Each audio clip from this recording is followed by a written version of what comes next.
Up next, a discussion on former National Security Advisor and Secretary of State Henry Kissinger. Harper's Magazine recently published 2 articles by Christopher Hitchens accusing Mr. Kissinger of international crimes. Participants at today's National Press Club event included Kissinger staff member Roger Morris, 3 law professors, and Mr. Hitchens. Harper's editor Louis Lapham served as moderator. It's about an hour and a half.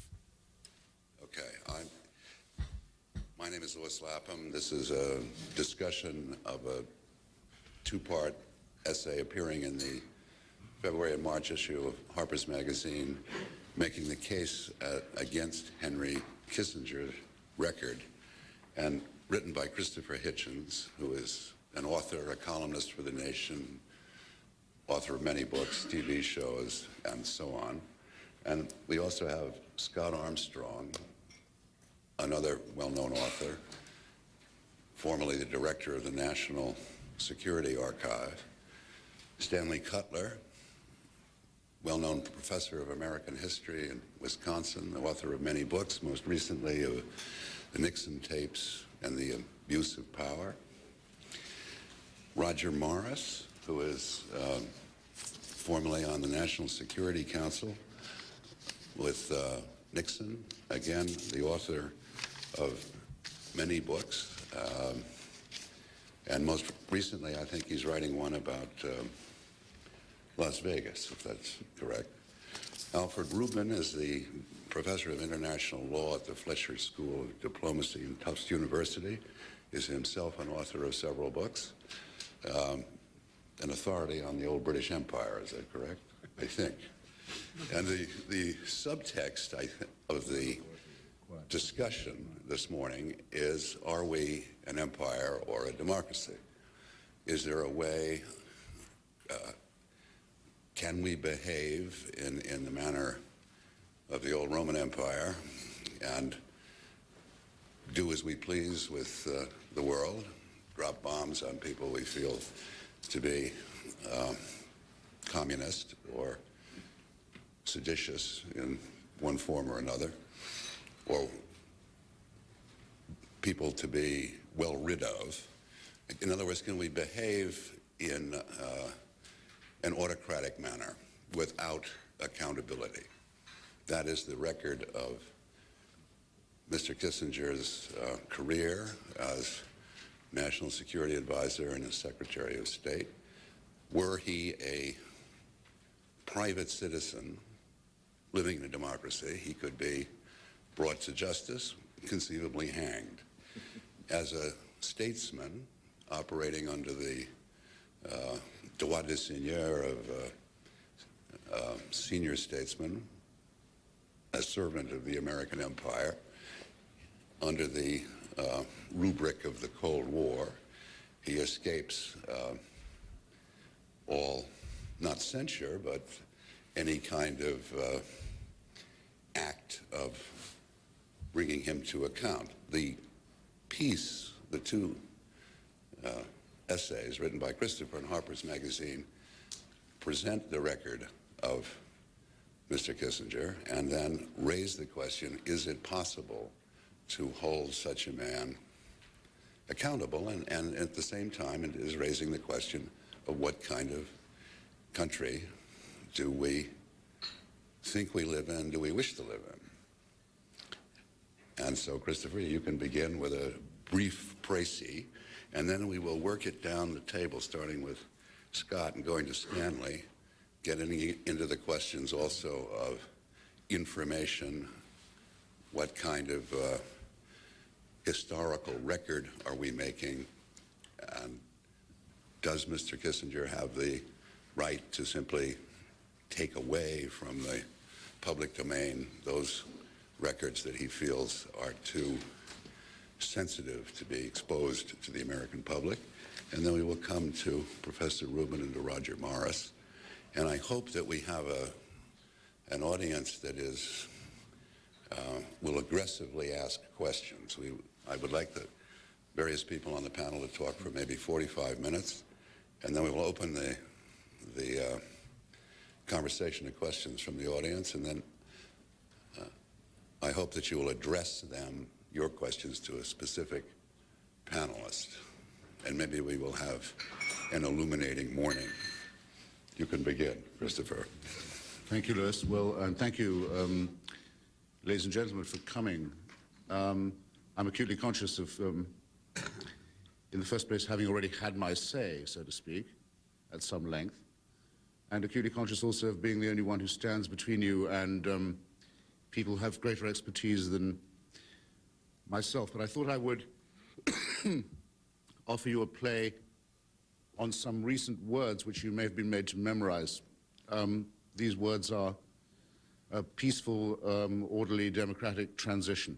You may have heard these words recently uttered in a self-congratulatory, not to say self-regarding manner. You may have had the opportunity to tire of hearing the words peaceful, orderly, democratic transition. You may have wondered why you are so often assured that the great distinction of the United States is that that is what it does or has or can boast of. You may even think it's slightly sinister that you keep on being told that you have a peaceful, democratic, orderly transition tradition. You may wonder even why, if it was so obvious, it had to be restated so often. So I'll stop saying it myself, hoping I've made my play on words point, and direct your attention to two elements only of my folio on Mr. Kissinger. The first being the election of 1968 in these United States.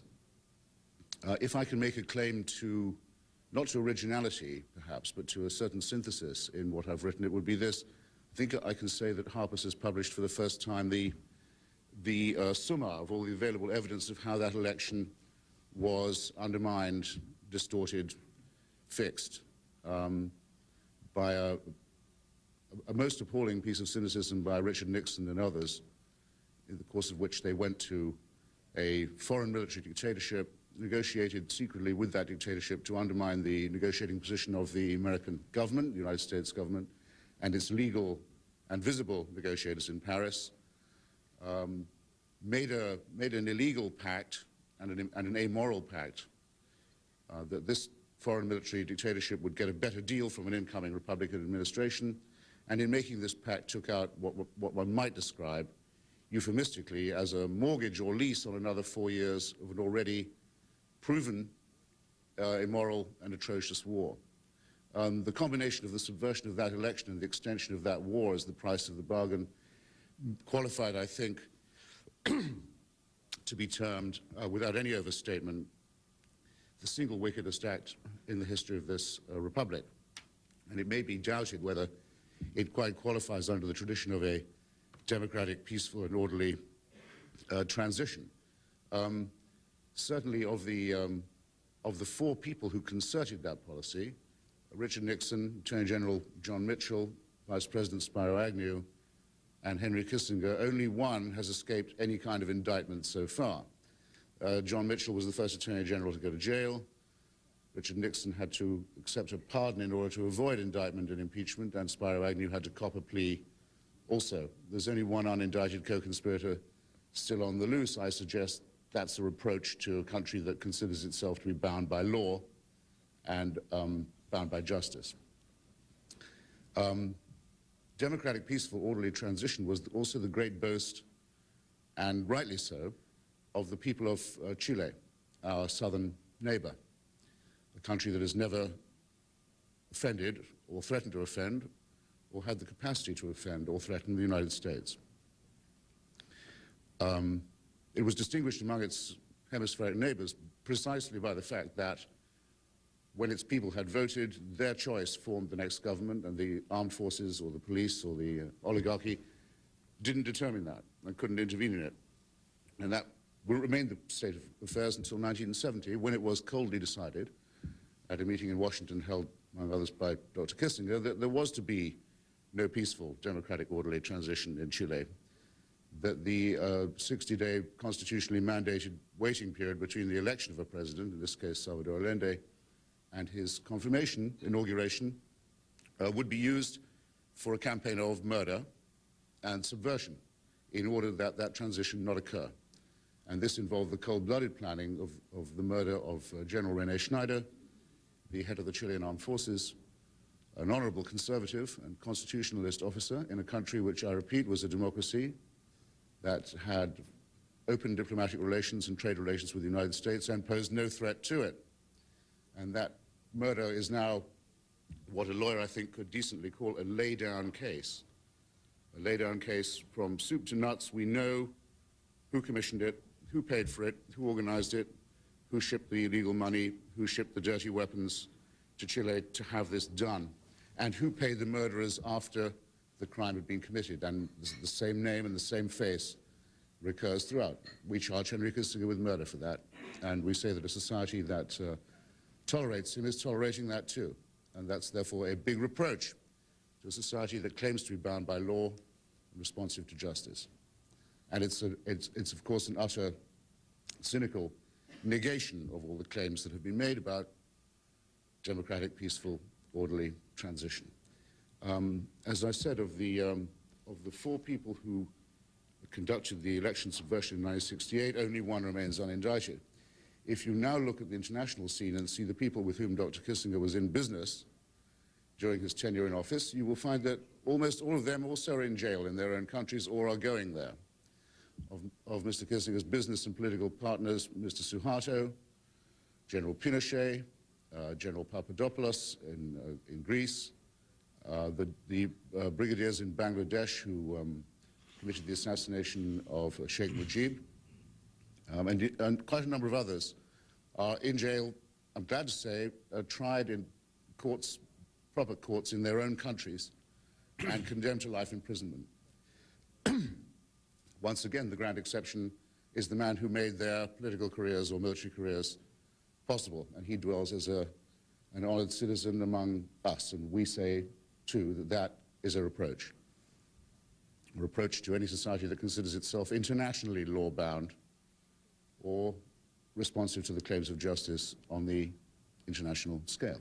So let that be my opening bid, and let me accept counteroffers from, or enlargements, or a very strong bid, undercuts from Christopher.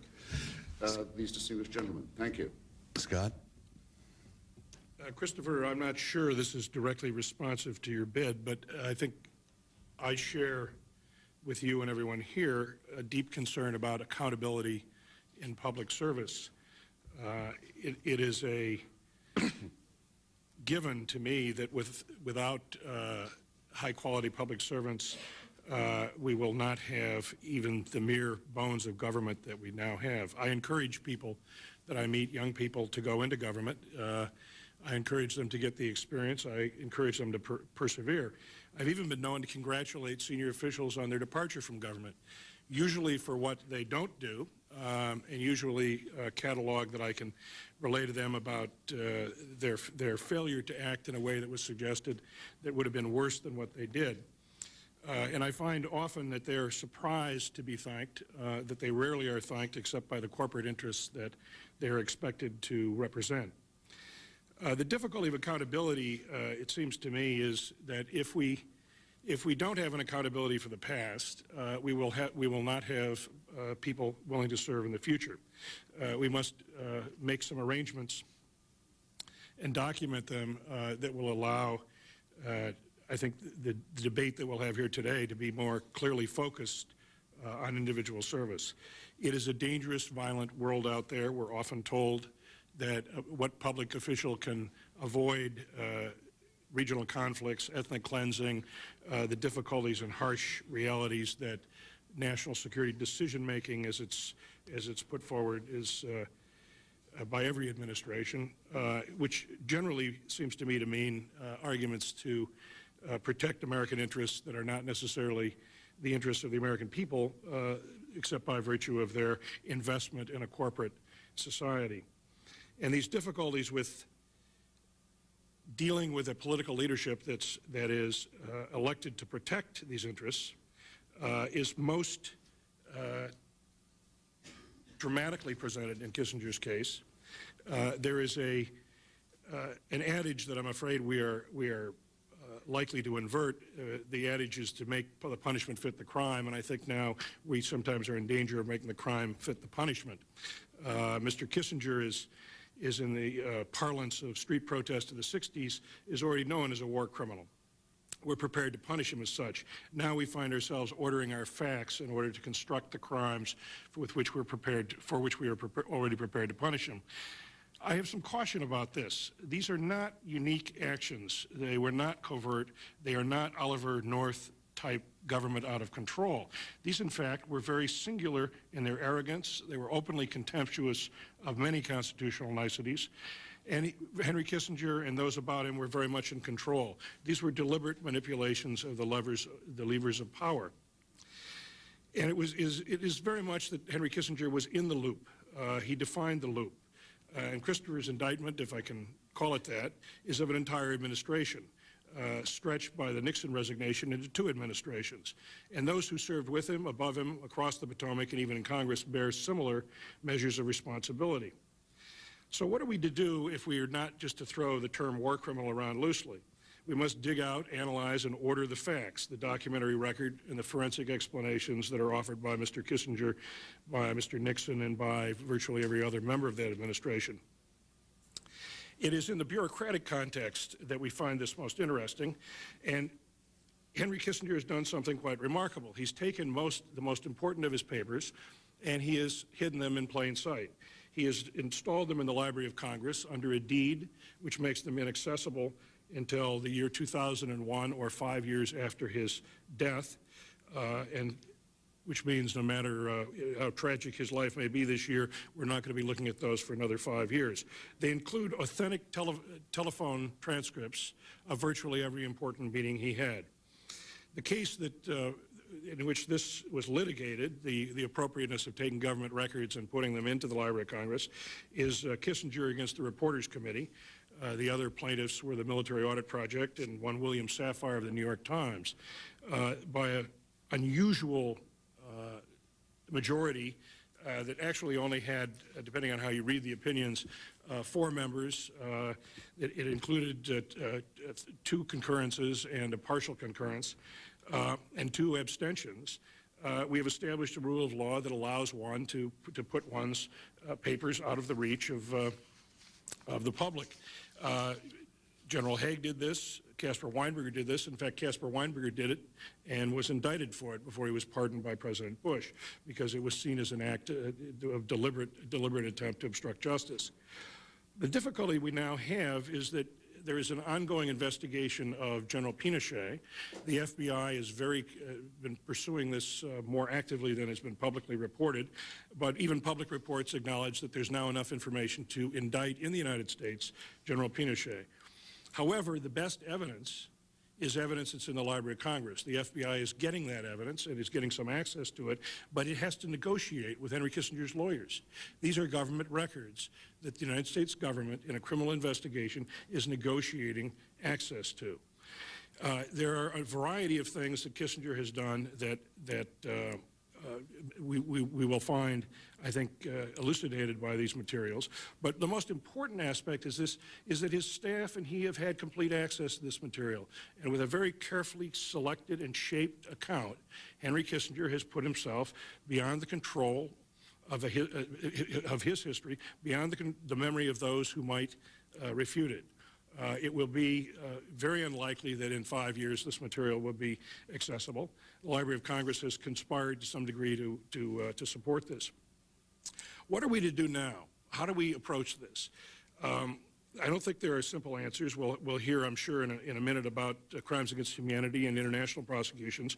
My concerns are much more American law and the ability to get some sort of truth and reconciliation process. Henry Kissinger's defense, which was quite deliberately articulated just the other night in McNeil-Lair, was that much of this was done in the name of the Cold War. And in the Cold, he said, we may have been wrong, but we genuinely believed that we had to do something about Chile and other places to prevent communist takeovers. Well, I think it's time that we understood what the range of those activities were. Christopher's laid them out quite clearly. One of the more interesting rebuttals to the notion that there should be international accountability was given by John Bolton, one of the people from the Reagan administration with such responsibilities, who testified in this administration that this would not be an adequate deterrence to the activities of dictators like Pol Pot or Saddam Hussein, that an international court of criminal justice would not deter them. And yet, I remember sitting and listening to John Deutsch explain that he was very disturbed that the records of a Central Intelligence Agency director before him might be released after 40 years. And his remark was, imagine if those were released. If I knew that those were going to be released, it would change the way I treated my peers in the intelligence community from other countries. It would change my behavior. Precisely so. The notion of accountability seems to be such a shock within government, and it's one of those rare opportunities, I think, to see that the obvious lies right on the surface.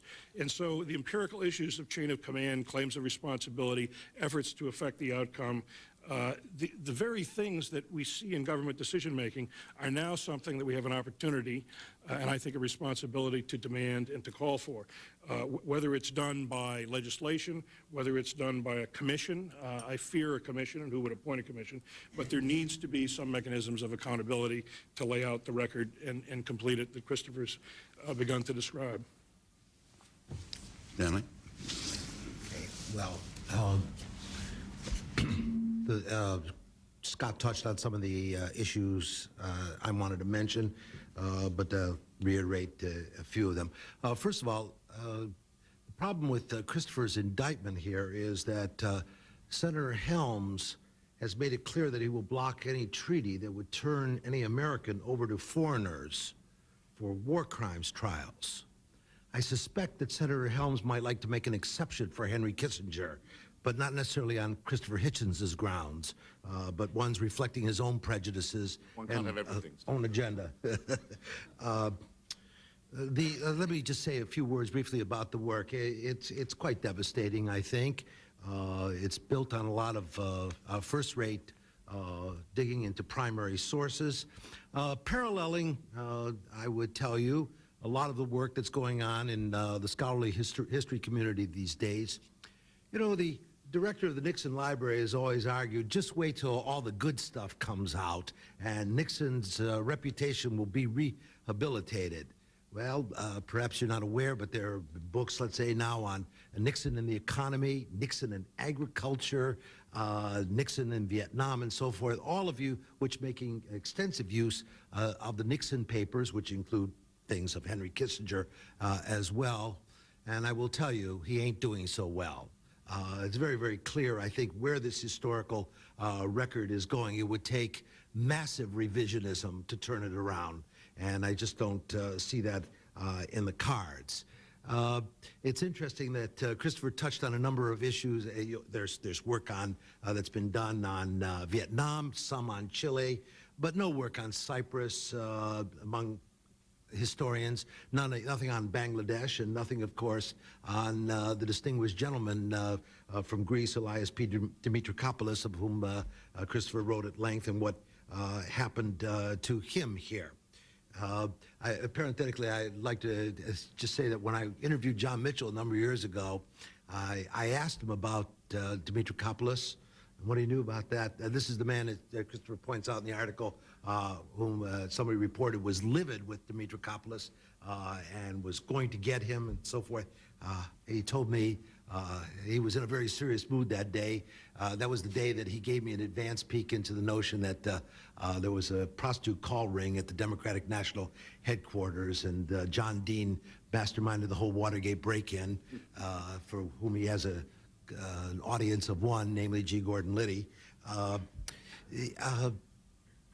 Mitchell told me then that I asked about Dimitrakopoulos. He said, never heard of him, didn't know him. So after, I don't have this on videotape, and it didn't show up on audio tape.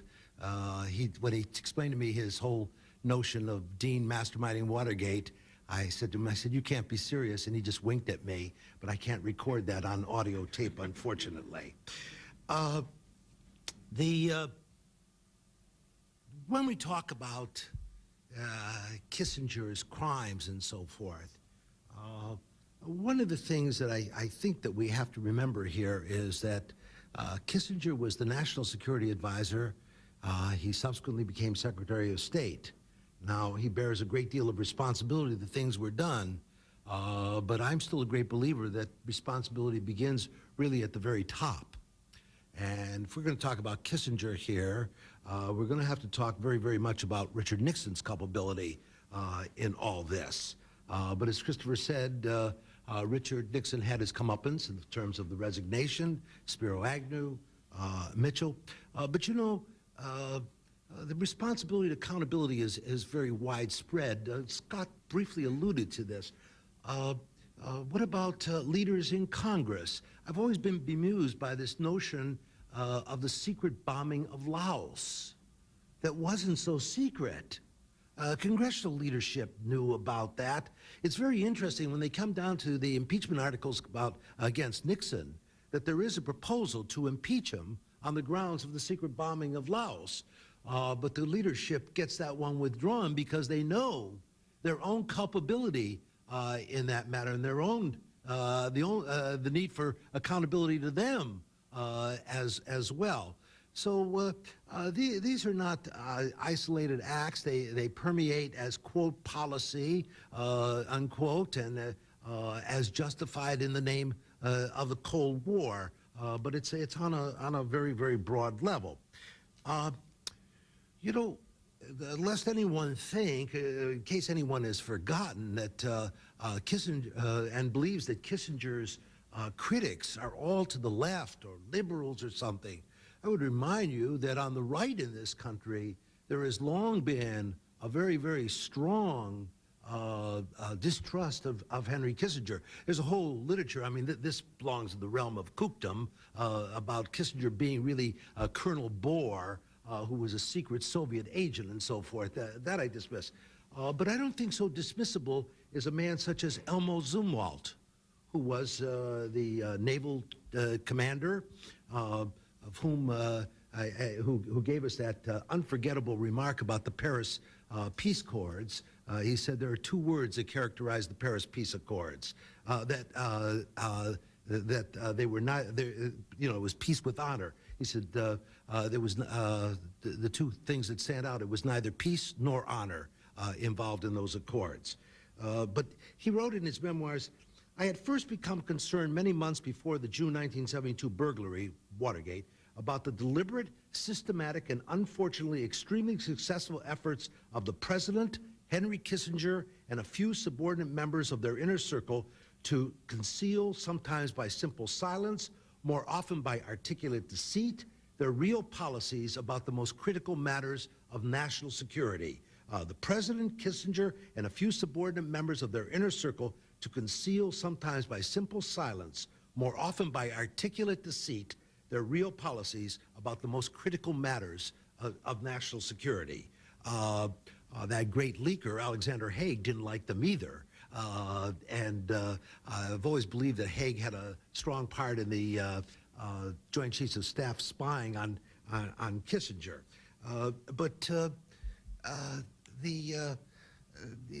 Let me just turn to briefly, well, one remark about the papers. I've been aware for some time of what Kissinger and Haig and later Weinberger got away with by depositing their papers in the LC. You understand that, first of all, the Congress was able to get most of the Nixon stuff sealed off and kept from people. We have extensive files from Haldeman, Ehrlichman, John Dean, and others in the Nixon administration, but we don't have very much extensive on Kissinger and extraordinarily little about Alexander Haig. Well, you know, as Scott told you, they put their papers in the Library of Congress, papers that were generated under their duties as public servants, got the government of the United States to pay for the cost of processing and warehousing those materials. Processing those materials, I can assure you, is a very, very expensive proposition. And there they sit in the Library of Congress. Henry Kissinger and his aides have absolute access to them. Henry Kissinger and Alexander Haig have made millions of dollars off their memoirs. And in pursuit of scholarly or of historical truth, we are forbidden to use them. Now, I've always regretted that the Reporters Committee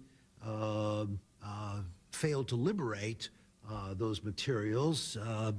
They might try my lawyer sometime, and they might have a little better success in terms of getting that loose. I mean, I think the agreement is perfectly legal, as it turns out. I mean, I've gone through this with one of my former students. Is on the is pretty high up there in the manuscript division, and he's persuaded me that you know, there's not much you can do about this now. But if Kissinger is really interested in defending himself, well, how about putting it all out on the record and let us see it? Now, I want to say one final, in conclusion, I want to say a word about Vietnam policy. I mean, I think of all these subjects, this is the one that still has the greatest allure to us. It's still an extraordinarily seductive question. There's been some wonderful work done on this subject. There's an interesting book by a young man named Jeff Kimball on Nixon in Vietnam. There's a forthcoming book this summer by Larry Berman on Kissinger and Vietnam. And Mr. Berman has had access, the heart of his new material is he's had access to the transcripts of the negotiations between Kissinger and Le Duc Tho. And you might find Le Duc Tho's a frustration and anger with Kissinger to make him a rather attractive character. How does he get access without? Well, I just don't know exactly, but they're there. They're quotes. I haven't read the footnotes that extensively yet. I just got the manuscript. But what is clear now to us is, despite the talk in 1968, I mean, it's very vague by Nixon about doing something to end the war. Well into the end, to late 1970, Kissinger and Nixon are convinced they can win that war.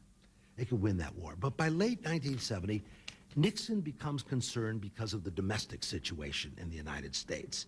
Yet he's got this hang-up about honor. I don't want to be the first president to lose the war. I thought James Madison was the first one to lose a war. Suddenly he's concerned about that kind of reputation. He talks in late 70 with Kissinger about withdrawing all remaining U.S. ground forces except those who could be considered residual. I'm not by pressure on Hanoi by canceling negotiations, issuing an ultimatum, and massively bombing, mining, and blockading North Vietnam. Now, Kissinger argued against that policy. He considered it a kind of bug out, meaning that a pullout by the end of 1971 would leave them incapable of dealing with setbacks in South Vietnam when the 1972 presidential election would take place. It would be better, therefore, he said, to continue with negotiations, which on a certain level were a sham, and extend the timing of troop withdrawals until the end of 1972, and I must quote him precisely here from one of the tape transcripts, so that we won't have to deliver finally until after the elections. Yeah, peace was at hand after the elections. That's the point. Now, is that indictable by his own words? It's not very good for his historical reputation, that's for sure. Professor Rubin. I'm tempted to respond to everybody, but I'm not going to. Instead, I'm going to just give some legal outlines. I might mention, by the way, I knew Bud Zumwalt 35 years ago and haven't seen him since. First of all, the U.S. Constitution does not give authority to the Secretary of State. It gives authority to the President, to the Congress, and to the courts. The remedy for evil is therefore impeachment, and impeachment applies not only to presidents, but it can also apply to congressmen and to members of the court. Non-re-election. Another remedy in the moral sphere, and one that's probably essential, is exposure. And that's a responsibility of the press. A responsibility, I'm afraid, that the press has not borne terribly well, with the exception, I suppose, of Christopher and some others. If it's not applied, if the remedies that are available are not applied, society is weakened. We have, for example, a failure to pay our UN dues. There's a positive law obligation. There's no question that we owe over $1 billion in dues. Now the press has been talking about Senator Helms being willing to approve something over $500,000, as if that were a great achievement. We owe over $1 billion. Now, $500 million is not $1 billion. At the same time, we argue that the UN should pursue various activities that it cannot pursue without money. We argued in the advisory opinion before the International Court of Justice many years ago that France and Russia owed money for a peacekeeping operation in the Congo. I happened to have been in government at the time and said we shouldn't be doing this because it might come back against us. Well, by golly, it has come back against us, and everybody's forgotten the argument made in the earlier case, except everybody outside the United States. The press has certainly forgotten, and I think you've failed in your job, because I'm speaking of public records now. There are similar things that go on today. The NATO operation in Kosovo, for example, is viewed as an illegal operation by the United Nations. There's no secret about that. The operation was clearly illegal under the UN Charter. The UN Charter is a treaty. It's a positive law obligation of the United States. We have done nothing in the press to publicize the illegality of that operation. The result has been not a successful operation, but the handing of Kosovo over to a group of people who have difficulty administering the country. Atrocities against Serbs, as there have been Serbian atrocities against Kosovar Albanians. And frankly, in my own experience, atrocities are not limited to one side or another. There are right-wing nuts on all sides, and there are left-wing nuts, and there are a lot of innocent folks in the middle who get hurt by both sides. Secondly, international law does not involve personal crimes. I know that a lot of international lawyers disagree with that statement. I'm prepared to take them all on. I have in a number of articles. There is simply no, I repeat, no evidence in the usual logic of international lawyers to support the notion of an international criminal court, other than the positive law document concluded in Rome in 1998. Victor's justice, like in Nuremberg, applied our version of international law to the defeated enemy. It did not apply our version of international law to our own people who admitted war crimes. There are documented evidence of this. For example, a note was passed to the court during the trial of Admiral Dönitz, saying it was a war crime for him personally to be involved in the unrestricted submarine warfare decree that Germany had made. Admiral Nimitz submitted a letter saying under orders from Washington he had issued an identical decree on December 7th, 1941. As far as I know, Admiral Nimitz has never been tried for the crime for which Dönitz was convicted. In fact, he was never even hailed before a domestic tribunal. In fact, if I remember correctly, he was given a ticker tape parade.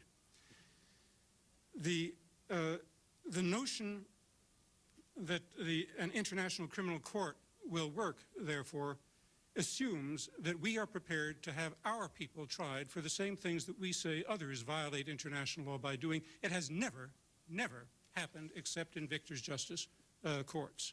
Never. And I repeat, never. There are all sorts of reciprocal operations about which we purport to get upset from time to time. For example, in the last election, there was a big fuss made about Chinese paying the Democratic Party for helping support its campaign. And yet I saw not a mention in the press of the things that Christopher talks about, the United States, paying various folks in Greece, Portugal, elsewhere, Indonesia, for to affect their local elections. Obviously, the things that we do come back to haunt us.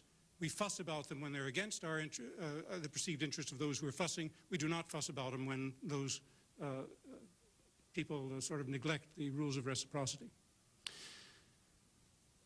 Thirdly, I would emphasize that immorality is not illegality, and illegality is not personal criminal liability.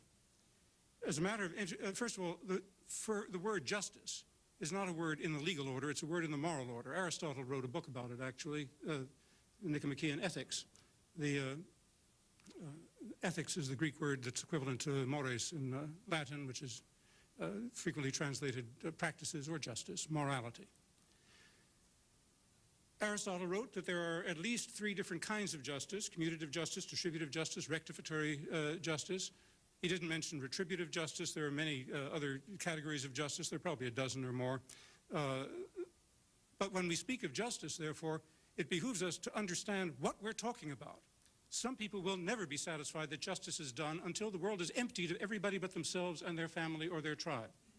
Otherwise, everything is self-defense, including the actions by the United States in Vietnam and elsewhere, including the actions by Vietnamese or bin Laden against the United States.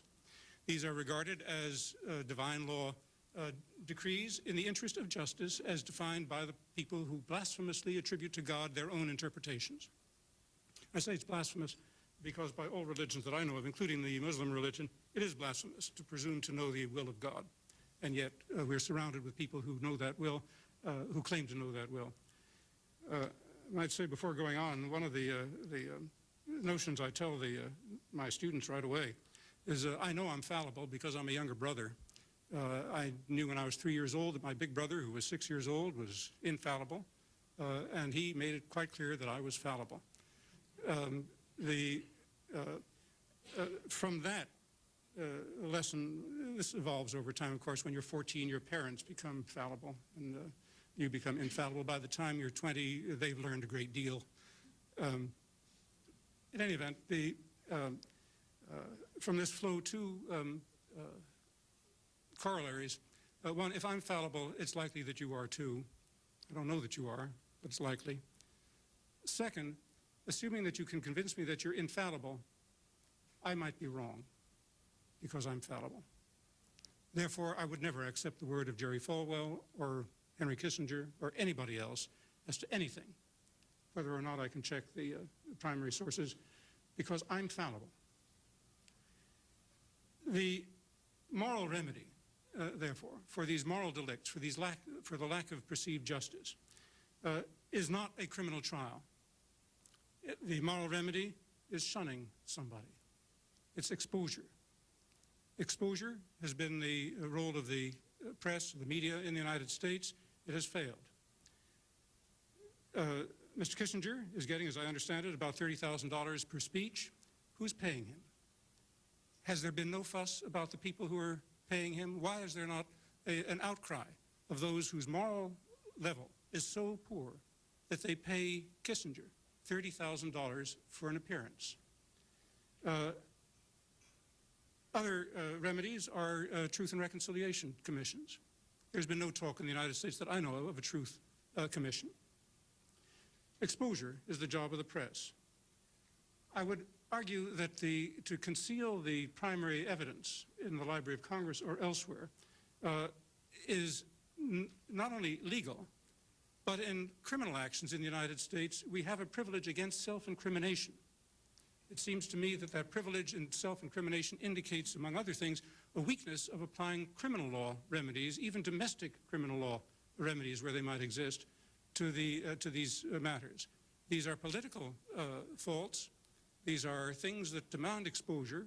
If democracy is to work, they must be exposed. They are not being fully exposed until Christopher began his articles, except in the extreme left-wing press that nobody reads. And it seems to me that there are remedies available, and I wish people would go to them more often. Thank you. Roger. I suppose I have the dubious distinction here of being the only member of the panel who has actually worked for a war criminal. I wanted to respond just very briefly to some of the comments that were made earlier. Christopher's quite right, I think, that the collusion with the South Vietnamese regime prior to Mr. Nixon's first election was a great constitutional crime. There is, of course, no enduring honor among constitutional scoundrels. Within 3 months, I know personally, Christopher, the United States government was contemplating the assassination of General Tew because he proved to be rather, as you know, recalcitrant from time to time about American diplomacy and policy in Vietnam. So the collusion, the cooperation, the collaboration, including covert money from the South Vietnamese as well as from the Greek junta and others was a very short duration. There was indeed a serious effort, Stanley, in the early days of the Nixon administration to to negotiate a peace in Vietnam. Tony Lake and I were personally involved, working for Kissinger in the first covert peace talks.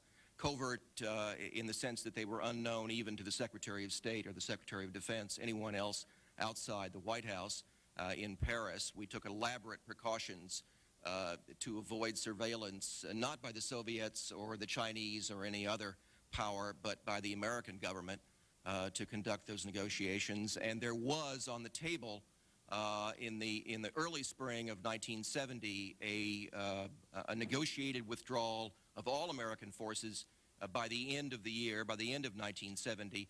That was interrupted by the dementia, not alas, of Henry Kissinger, but of the man he worked for, Richard Nixon, and the ensuing Cambodian invasion. And you know the sequel. Several thousand Americans died in the years that followed, and several 100,000 Southeast Asians died, of course, as a result. I wanted to say, too, Stanley, that if these transcripts are revealing, please be cautious. One of my assignments, as it was also Tony Lake's, after each of the sessions in Paris with Le Ducteau, was to doctor the transcripts so that Henry would look good for posterity. There was a deliberate and conscious and very elaborate falsification of the record, including the insertion sometimes of humorous and erudite remarks that had not in fact been made at the table, but which I think would serve historians well when they came to judge Henry's statesmanship as well as his humor, which of course was, I think, almost as important as his diplomatic achievements. I remember quite vividly, in fact, spending a good deal of time writing speeches and trying to confect jokes for appearances in this very building, in which he was, as you must remember, the darling of the American press. This war criminal we now meet to excoriate and to expose was the preeminent celebrity of the Nixon years. Not only because he was successful and not only because he was charming at briefings, but because he trafficked in that most wonderful of all Washington commodities, the selective leak. He was the greatest leaker, I think, in the history of American politics, foreign or domestic, and it was not by accident that he was appreciated by those to whom he leaked. He made careers possible, salaries larger, and reputations, I suspect, more enduring. We shall not know all of his transgressions in foreign policy ever, I suspect, and we shall never know his machinations with the Washington Press Corps or on the Hill, which were equally, believe me, equally impressive. He spent most of his time cultivating that audience, not plotting against Allende or propagating genocide in Bangladesh, but making sure that Joe Kraft and the Times and the Post and all the others were well fed and nourished. I must say that in a final comment about my colleagues here, it's quite true that John Mitchell and Richard Nixon and others were held accountable in some way, but my goodness, we must remember no American political figure has ever gone to jail for an act of foreign policy of any dimension. Richard Nixon was not driven from office because he bombed Cambodia. He violated other canons of the elite, but it was not the savaging of a country from 30,000 feet with other impunity. It really involved other crimes, other transgressions. John Mitchell did not go to jail. Haldeman did not go to jail. Ehrlichman did not go to jail for acts of foreign policy in which, of course, they were all complicit. That brings me to just two or three brief remarks about Christopher's absolutely wonderful work, and I agree with Alfred. Exposure is everything. We haven't begun to have it yet in America in either domestic or foreign policy. We are really still very much in the dark. I would just remind you that though Henry Kissinger's culpability is quite clear, he was never alone. He could not have conducted this savage, heedless, criminal foreign policy by himself. He was surrounded by Kissinger's Kissingers, and they were men who profited personally, materially, in career terms, in terms of reputation, in terms of power, almost as much as he. Only a few of the names you know: Alexander Haig. I mean, we have here a catalog of future secretaries of state, Alexander Haig and Larry Eagleburger, and future national security advisors, Brent Scowcroft. The list goes on. You must understand, of course, that their protégés populate the new administration. There is a direct genealogical line between Henry Kissinger and the national security apparatus, as it were, of George W. Bush. Henry's transgressions would not have been possible without the active intellectual and substantive support of his aides. Ed Corey was an old journalist who had been burned in career terms in Eastern Europe after World War II. He was haunted by the communist menace. His cables from Santiago, his characterization of Allende and his regime, his portrayal of that election campaign had a great deal to do with the mania that then overtook the White House. And Henry's orders did not go into the ether. They were executed and carried out and supported and often enthusiastically backed by an entire bureaucracy in the Department of State and the Central Intelligence Agency and the Pentagon. Please don't assume that war criminals are lone rangers, despite Henry's characterization of himself as that to Oriana Fallaci on one occasion. He was never a lone ranger. He was the commandant of a willing and eager army. And they are men who have equally escaped any accountability, even the kind of exposure we're trying to give Kissinger here today.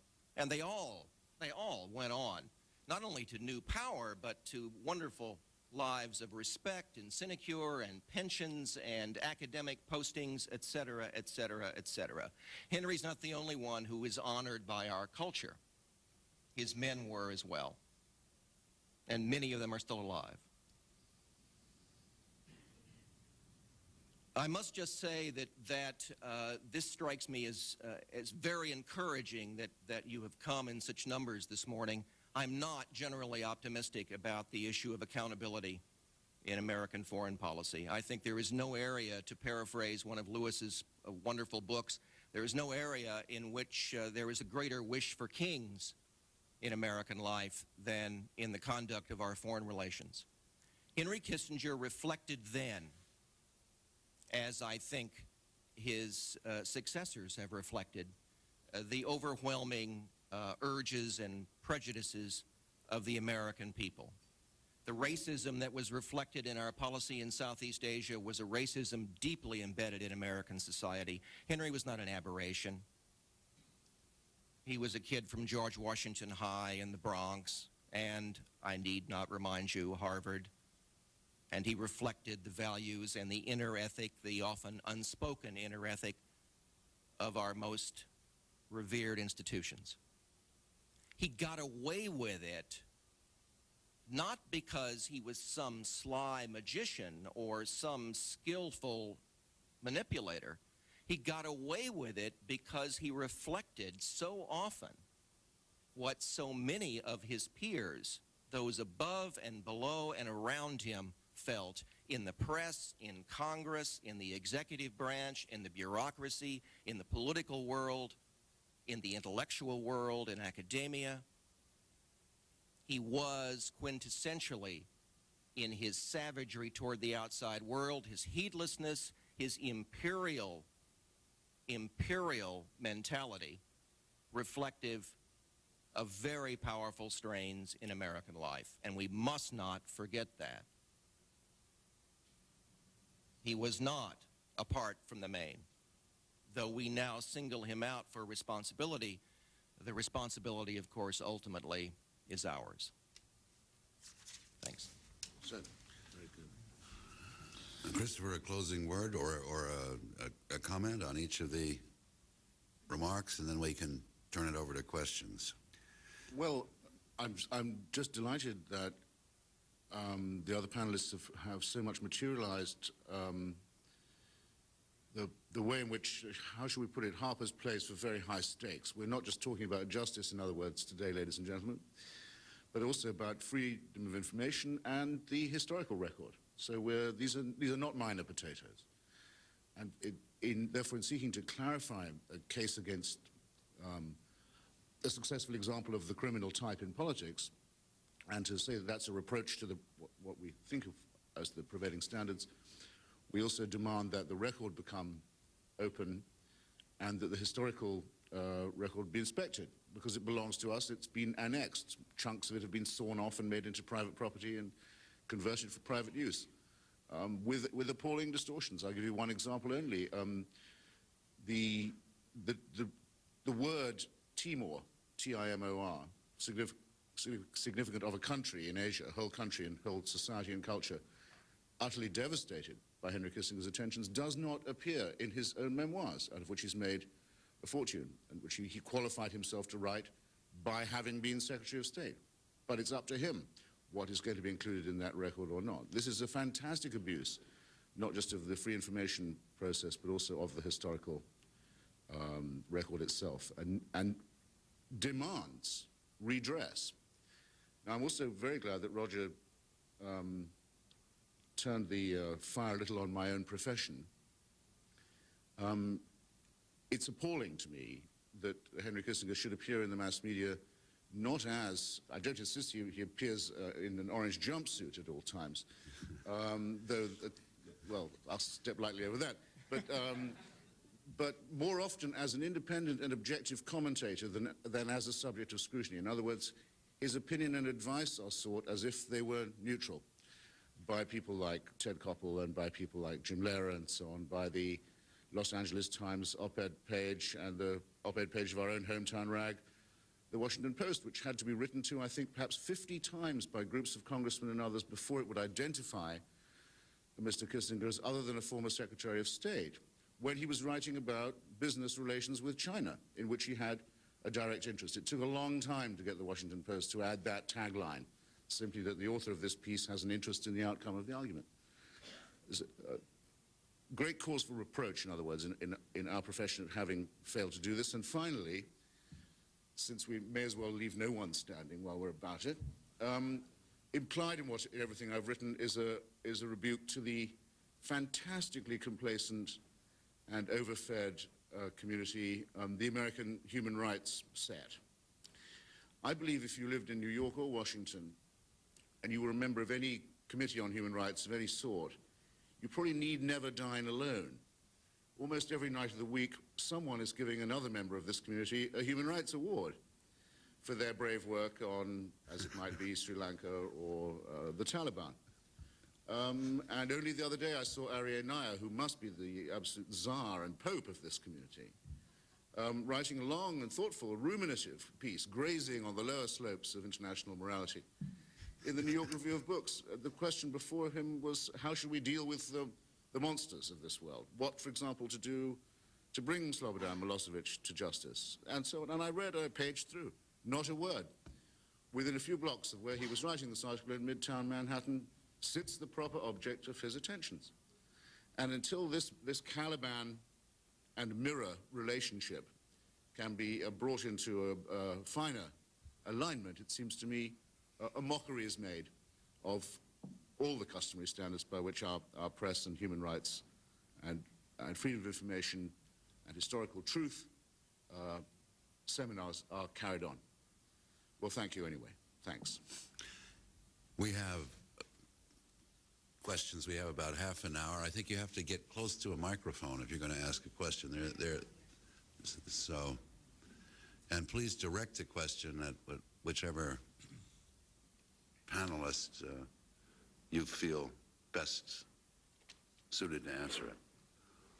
Well, I'm Al Milliken with Washington Independent Writers, but this would be to anyone that has followed in recent months the United States government dealing with the massacre of civilians going back to the Korean War. And does anyone see a correlation, how they've been dealing with that situation? No. at that time as how they're dealing with what you've uncovered about Henry Kissinger and his associates? Well, I would think Roger Morris might answer that, because that goes to what kind of a country we are. I mean, that's the question you raised, that Kissinger is not acting alone, and that... You're alluding to the No Gun Re investigation, yes. Let me just say, I was in the White House on the National Security Council staff when the first really serious evidence of the My Lai massacre was presented to the administration.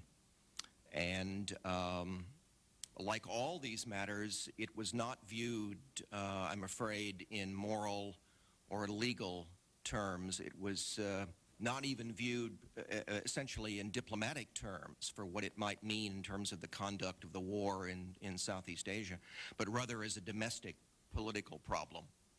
And not even then as a problem involving so much the American people as the president's relationship with the American military, who even as he was contemplating what to do about this was spying on him quite actively. It's important to remember that this government is a court of the bourgeois and has been for some time, and I suspect will remain so. And these are not matters that can be dealt with in camera in any responsible way. The only hope is to deal with them in the open, and that comes back to you, of course, to the press. I think the Hill is hopeless, and so the only real chance at accountability is exposure, and that's coercion. That's forcing them to do something against all of their instincts and against their will. But the handling of the Korean massacre is just exactly characteristic, it seems to me. Lewis? Question from here. You gentleman's about to get the microphone.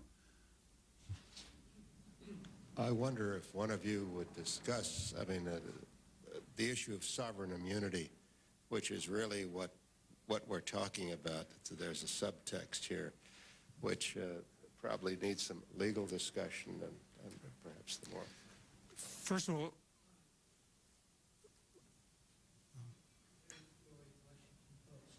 Roger Morris, you say disclosure of the remedies. We've had 20 years of exposure and disclosure about Henry Kissinger, Walter Isaacson, Seymour Hersh, the Church Committee. It hasn't made the slightest bit of difference in his reputation and his life. So would you comment on that? Why is it doesn't take? Mary, I remember you and I tried this even when I was still working for the administration, if you'll recall. It doesn't take, I think, because it's of not sufficient shock value. I don't think we've ever really gotten close to the heart of the matter, as Christopher has gotten in these two pieces. I think there's been a lot of surface smut, but I don't think we've really put it all together the way Hitchens has in these two articles. And I think, quite frankly, that this is an incremental process. I think the education of the American people is a very slow and agonizing business, especially in foreign affairs. And we benefit in part from the trail of scandal and of disgrace and of dishonor that followed Kissinger with other politicians. We are now much more sophisticated, it seems to me, about both our domestic order and about our conduct in the world.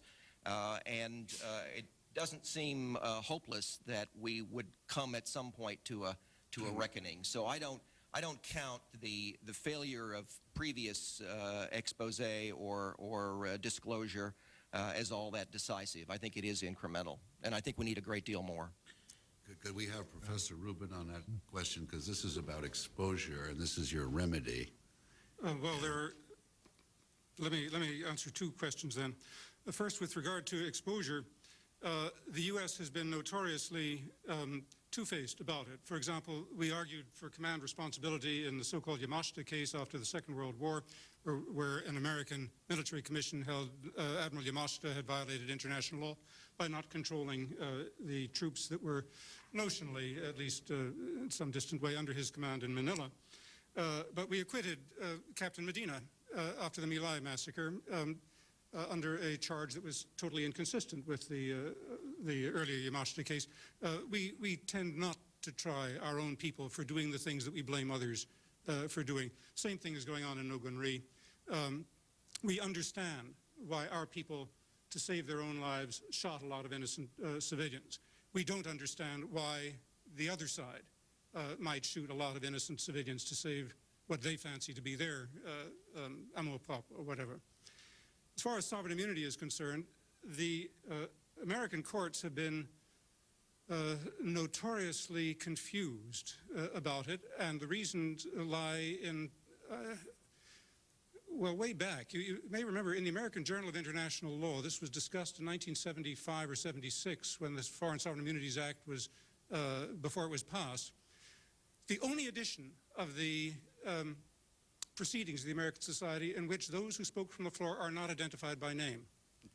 The reason for that is fairly clear. It's not admitted by the people who were running the thing at the time. But the reason is clear. Those who spoke against the act were people like Myers McDougall of Yale, Mike Cardozo, myself.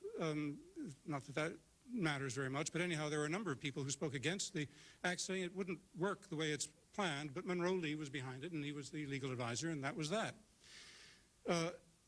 There are two problems in sovereign immunity. First of all, sovereign immunity runs to sovereigns, that is to states, and not to individuals. The Foreign Sovereign Immunity Act, in effect, says that when the foreign sovereign acts in a commercial capacity, then he can be sued as if he's an ordinary corporation. That's fairly clear. Every corporation in the United States, after all, is the result of an act of some legislature or some executive branch submitting appropriate documents. Even if you're DuPont in Delaware, you owe your legal existence to some legal act by somebody empowered to act in that way. Therefore, all corporations in the United States are, in effect, branches of the sovereign in that they're licensed by the sovereign to be an individual person. Whether Amtorg, the former USSR trading corporation, is the equivalent, or ICI, the British Imperial Chemical Industries, or other things are the same category. We say that that's a matter for the U.S. courts, and they should apply a rule of whether the acts are jure gestionis, that is commercial acts, or jure imperii, and the U.S. Supreme Court has split notoriously on delicate cases. In fact, the two leading cases split, believe it or not, 3 to 1 to 1 to 4 in one of the cases, where 3 + 1 + 1 made the 5-man majority. So the 3-man minority wrote the majority opinion, in effect, even though only 3 concurred in it. And the other one was 4 to 1 to 4 a year later, in which the 1 made one of the 4 into 5 and was clearly absurd. It said, you know, this act is certainly a sovereign act, when it was certainly a commercial act, when in fact, had the case been tried in the country involved, there's no question that there would have been no recovery. So it was clearly a legal act, which is a sovereign act. The Supreme Court has not heard a serious sovereign immunities case other than an Argentine case where we held 9-0 that a particular act was not entitled to a sovereign immunity, a loan, which was clearly in contradiction to a Nicaraguan case holding exactly the opposite a couple of years before. Why it's got 9-0 in that particular case, I don't know. I presume that the parties had negotiated something out of court or whatever, and the newspapers never picked it up. As far as I know, therefore, the U.S. Supreme Court has never made up its mind on sovereign immunity, won't hear a case. If it does, it'll come down 5 to 4 or 6 to 3 again. Nobody will know what the proper answer is. And the result of that is that if you've got a case against a foreign sovereign, the chances are you'll settle it out of court rather than waste the money on lawyers to get a decision that is not going to be meaningful. That has to be distinguished from the choice of law situation. Once a case is before the courts, there is a question that the American courts will try to answer as to what body of law applies to govern the case. In a civil case, it's been fairly clear since 1834, since Joseph Story wrote the book on the subject, that there is a choice of law involved. There are some cases where we will apply Cuban law or Argentine law or what have you. We abandoned that in the so-called Phil Artiga case, where we applied what we called international law to the acts of a foreign individual. Now, sovereign immunity had nothing to do with the case. This was a choice of law decision, and it went, peculiarly enough, under the Alien Tort Claims provision of the Judicature Act of 1789, which, in fact, if you read it carefully, makes no sense at all. None. If you read it with any knowledge of the history, for example, noting that international law is not identical with the law of nations of 1789, noting that for 150 years after Story wrote his book, there has been no case under the Foreign Sovereign Immunities Act. The reasons are absolutely clear. The constitutional provision changed its meaning. International law is not the same as the law of nations. Its jus gentium is not the same as jus inter gentes, to use the Latin phrases, which therefore must be important. And therefore, I find that sovereign immunity would be no defense to Kissinger, but the choice of law problem would apply, and the question would be what law applies. Is it American law, in which case he's not guilty of anything, we're all guilty? Or is it international law, in which case it seems to me he gets off free because international law has never, except in victors' tribunals, held a person to be a criminal at international law. And I wrote a book on piracy at one time where I looked at all the piracy precedents. It's just not true, the arguments that you hear bluntly from human rights lawyers. Piracy is not the paradigmatic offense. It's a municipal law offense. Always has been, always, as far as I can see, will be. Thank you. Before your question, Stanley, or Scott, very briefly. Yeah, but briefly, okay? I just want to respond to Mary McGorry's question here. Indeed, it is a bit of a mystery how there are these critical things that are said and done about Mr. Kissinger. His reputation remains really rather high. But I would distinguish for you between your world and another world. I suppose these days we call it spin control. Roger Morris used a wonderful word before speaking of Henry Kissinger's machinations. I think that this is a full-time enterprise on his part. You remember when he was in government, there were reporters who would follow him around and made good money writing books about him and about his diplomacy. Those were books as told to by Henry Kissinger. There was no digging into sources, no wide range of anything rivaling scholarship and so forth. What's fascinating here about Hitchens' work to me is that he has done what is often not done in that world. He has looked at a multiplicity of sources. He's looked at archival primary documents. It would have been very, very easy to write about Henry Kissinger and his policies by just asking for an interview and let Henry Kissinger tell you what happened, which is what usually does result from these kinds of works. As you see, Christopher did try to interview Mr. Kissinger, but to no avail. Who knows, had he done it, maybe he could have found Christopher a little soft in the head and converted him. I doubt that, but he might have. But there's a question here of really of the responsibility of the media, the people who report these things. They want access. They want access. You don't certainly think that somebody like Ted Koppel is going to be that critical of him. He wants him on his program. He's got star appeal, so to speak. But that's what, I mean, I think it's a question of preserving one's access and sources, and there's a reluctance to be critical here. There are, as you correctly pointed out, there is some criticism, but it hasn't stood much of a chance against all this other stuff. First you and then you, okay? Having plowed through this very formidable body of work, I'd like to ask Christopher if you could clarify one particular point for me on which I'm still not clear. And that is how we define and trace the precise distinction between an utterly ruthless realpolitik as carried out by great powers for many, many generations, and a personal, indictable responsibility for an act of international crime. And I'm still a little bit unclear about whether there is a border between those two in your thinking, or whether that this is, in a sense, indictment one in a whole litany of potential indictments that can then go on to include, for example, Margaret Thatcher over the sinking of the Belgrano, the late Leonid Brezhnev over Soviet behavior in Afghanistan, and so on.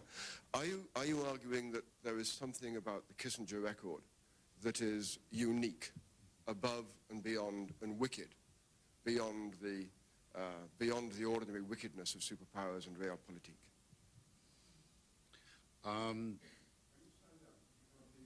Oh, I'm so sorry. You should have said before. Well, Mary McGrory said a few moments ago that, after all, think of how many times Kissinger has been exposed by Cy Hirsch or the Church Committee or Walter Isaacson. So, well, the Church Committee and Walter Isaacson both examined the case of General Schneider, the one with which I opened my bid today, and concluded that Kissinger hadn't had him killed. Right? A fantastic conclusion from the available evidence to them even then. They said it was a kidnap thing that went botched, probably. Absolutely not true. It's every stage of it now can be demonstrated. And now, I think it's only really with the final disclosures that arose from the Hinchey Amendment last year, which forced the CIA to disgorge fully what it had done in Chile. We've only known since, I think it's about November, of the giving of 35 grand, which is a lot of money in 1971 prices, to the people who'd killed Schneider after they'd finished the job. Okay, not the sort of sum that could be dispersed, I think, by a local station chief either. Probably involving the knowledge of someone chairing the 40 committee, I would think. But once you've established that money was paid to the murderers after the murder's been done, then all the stuff in Isaacson and the Church Commission is shown to be nonsense and a euphemism. Because once that final bit is in place, all the A words kick in: aiding, abetting, accessory, accomplice. And that's a murder case. And there's no law, as far as I know, that allows someone to say, well, it's okay, I did have this guy killed in another country, who'd never done anything to me or to anyone else, but I did it because the president told me to. If that can be entered as a defense, I would like to see it entered as a defense. Okay? But first, somebody has to say, you can't do that. Or I would just as soon hear them say, and take Professor Rubin's, I think rather pessimistic, but very forensic line on this. Very well then, let us have it said that that is legal as long as you are an American. Let's have that clarified too. What one cannot go on doing is living in this semi-opaque world of multiple standards, if standards they may be called. Now, to your question, is there anything unique about the good doctor, and would it be the case that if we went after it, we'd have to go after everyone else in history as well? I'm, for example, one of those who's completely fascinated with the question, why do most school productions of Henry V leave out the bit where Shakespeare puts in King Henry's massacre of the French prisoners at Agincourt? And should this case not be reopened, and should we now not rather view King Henry V in the light of a war criminal? I'm all for that. I love these kinds of arguments, okay? But I also have a maxim permanently in my head in these matters: don't make the best the enemy of the good, okay? In the case of Kissinger, we have someone who's still around, very much in our midst, and we have all the evidence about the crimes that he committed in a series of countries, making it look as if aberrations couldn't form a defense, say in the matter of Vietnam, or Cambodia, or Chile, or Laos, or Bangladesh, or Cyprus, or East Timor, because after a bit it stops looking like coincidence, okay? I was going to call this Henry Portrait of a Serial Killer, but then I thought that might be offensive to some potential readers, so we called it a war criminal instead. But here we have such a case, here we have such a test case in the making, and here we have international law and customary law evolving somewhat with the arrest of Pinochet and the warrant for Milosevic. And we know, and I have the tape, and it's in the Harper's piece, that Mr. Kissinger is smarter than we are. He knows he could be in legal jeopardy for the Schneider business. He knows he could be the subject of an alien tort claims suit brought by Chilean relatives. He knows all this. He knows he has to be careful where he travels. I make a little holiday in my heart every time I hear this. He's told various associates of his he's not sure he can go to Europe anymore.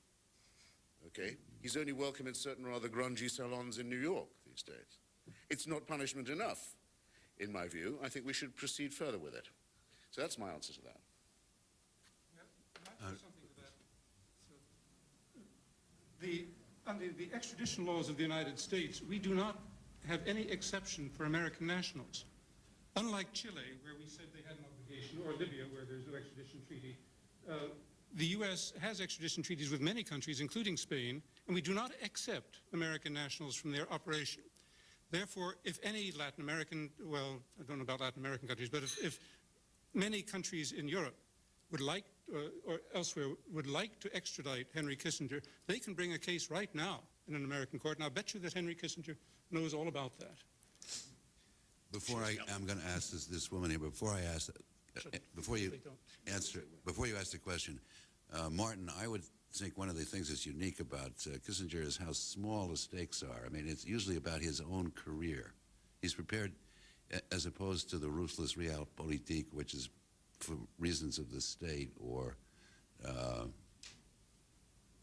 has a larger purpose. And with most of Kissinger's actions, it's about his personal advancement. And that strikes me as fairly unique. Okay. Another question for Christopher Hitchens, so I guess you'll have to stand up again. And I was unavoidably delayed, so you may have already answered this question. Would you address yourself? That's right. Okay. As you know, there's some effort now to bring Pinochet to trial, and he was released by the British, as we all know. And calls to mind Tom Hauser's book on the execution of Charles Horman, where Horman's father said that the reason why the United States wouldn't allow Chile to be blamed was because Chile would turn right around and point the finger at Kissinger or at the United States.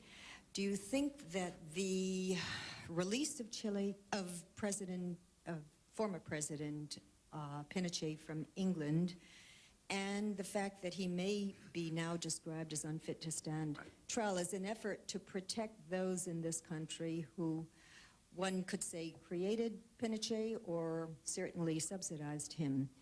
And is it also possible that Kissinger is being spared because he represents certain interests and disclosure, as you said, he could turn around and say the president gave me orders to?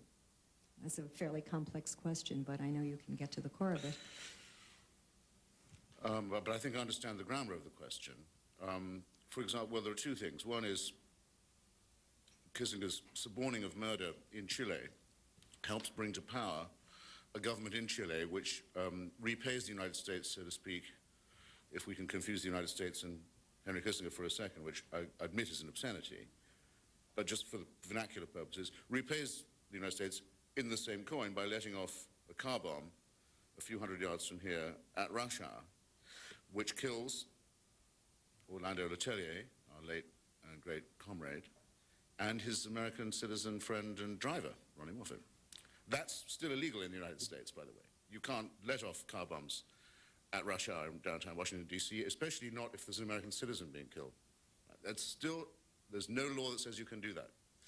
And gradually, and Scott knows more about this case than anyone, we have, again, another laydown case. We know exactly how that murder was commissioned and authored and carried out and paid for. And it leads right back to Pinochet. And it is still possible, if not probable, that a U.S. indictment will have to be made of the good general, who was Henry Kissinger's client. So it goes around, it comes around.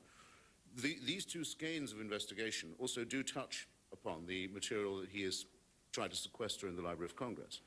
So I think he feels these threads slightly tightening around his pudgy neck, and I think that he should do so. And I was very intrigued to see the other day a statement, it was carried by the German press agency and just given to me yesterday, of a press conference in Barcelona of some of the Chilean and Spanish magistrates who've been involved in the attempt to bring death squaddery within the reach of international law, saying that they want to proceed with the Pinochet case to extend it to Henry Kissinger.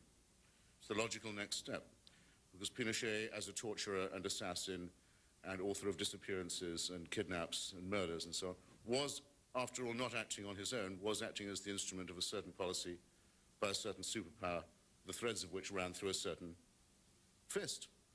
So yes, the skein is tightening a bit.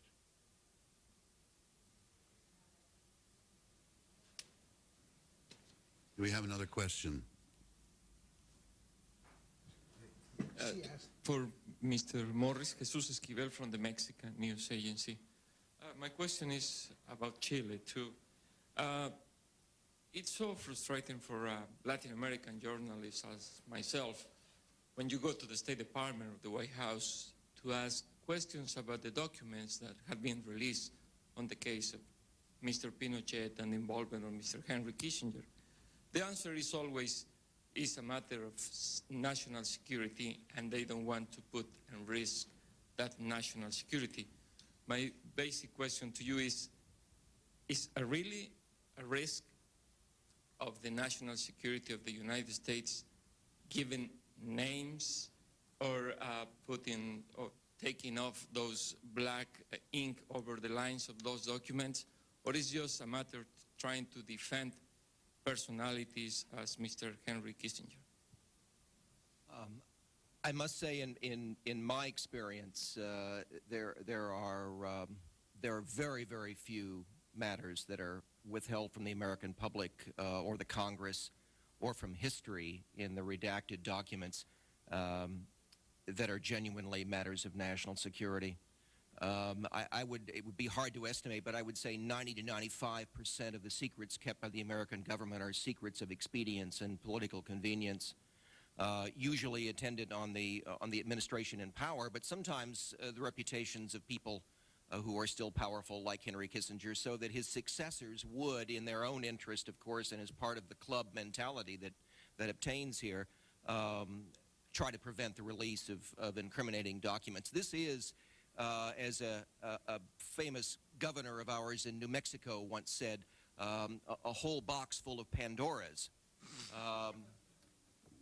Once you start opening this box, culpability, as I said earlier, does not stop with Henry Kissinger. The foreign policy establishment, and by a larger extension the American political establishment, has a very great stake in the maintenance of these secrets.